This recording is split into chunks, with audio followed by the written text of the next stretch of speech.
Bonjour, suite à la première vidéo d'introduction au speedrun, voici une petite vidéo d'introduction au TAS. Le TAS, Tool Assisted Speedrun, littéralement speedrun réalisé à l'aide d'outils. Fait sur émulateur, il permet la réalisation d'un speedrun dans les conditions les plus optimales avec une exécution parfaite. Le but étant de tester les limites du jeu afin de réaliser la run parfaite. Au même titre que le speedrun, les codes triche, cheat ou autres hacks sont interdits et la run doit pouvoir être réalisée sur une console d'origine et sur une ROM d'origine. Tout débute en 99 où une communauté de joueurs de Doom, et ouais, encore eux, voulant optimiser au mieux les speedruns du jeu, commencent à développer des outils en modifiant les codes sources du jeu afin de pouvoir réaliser des runs au ralenti ou en plusieurs segments. Le terme Tool Assisted Speedrun apparut lors de la création du site du même nom, quelques mois plus tard. Il référence alors les runs de Doom réalisés avec ces outils. En 2003, une run faite par un certain Morimoto sur Super Mario Bros 3 sur NES fit le buzz car le jeu était terminé en 11 minutes et que l'exécution était assez impressionnante. Inspiré par cette vidéo, un certain Biscuit créa un site nommé NES Video pour répertorier les tasks réalisés sur les jeux NES. La communauté de ce site prenant de l'ampleur et les outils développés par les joueurs se multipliant, le site est devenu multiplateforme et changea de nom pour TAS Video, que l'on connaît encore aujourd'hui comme la référence du Tool Assisted Speedrun. Nous allons voir maintenant les outils à la disposition des tasers, à commencer par le Frame Advance. Comme nous l'avons vu dans la précédente vidéo sur le speedrun, les jeux sont composés de frames, ou images, qui est la plus petite grandeur de temps. Le Frame Advance permet de stopper le jeu à la frame désirée, et le faire avancer ou reculer frame par frame. Concrètement, cet outil donne la possibilité de réaliser des manipulations à la frame près, chose qui n'est humainement pas possible à la manette. En d'autres termes, cet outil permet de devenir le maître du temps.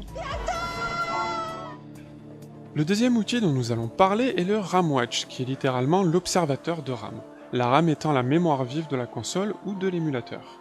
Il faut savoir que tous les paramètres et les éléments affichés dans votre partie sont stockés dans la RAM à différentes adresses ou emplacements. Le RAM Watch permet d'accéder à ces caractéristiques en temps réel et permet ainsi d'afficher des données normalement inaccessibles.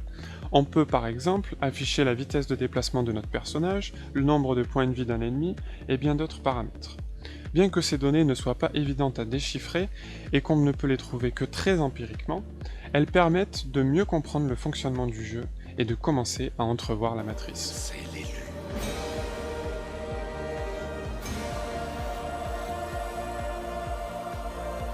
Nous allons voir maintenant un autre outil qui est la Save State. Ce dernier permet de sauvegarder à tout moment l'état du jeu. C'est le principe de la sauvegarde manuelle que l'on retrouve dans beaucoup de jeux, à la différence que la Save State sauvegarde également l'ensemble des paramètres internes au jeu et externes au jeu. Il faut comprendre que pendant une partie, certains paramètres externes au jeu sont pris en compte, comme par exemple l'heure à laquelle vous avez démarré votre partie, ou le nombre de fois où vous avez appuyé sur un bouton de la manette.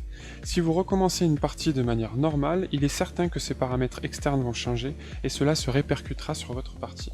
Afin de supprimer cette partie d'aléatoire, la Save State permet de recommencer à souhait la même partie sans qu'aucun paramètre ne soit modifié à chaque essai. Concrètement, c'est un peu le jour de la marmotte.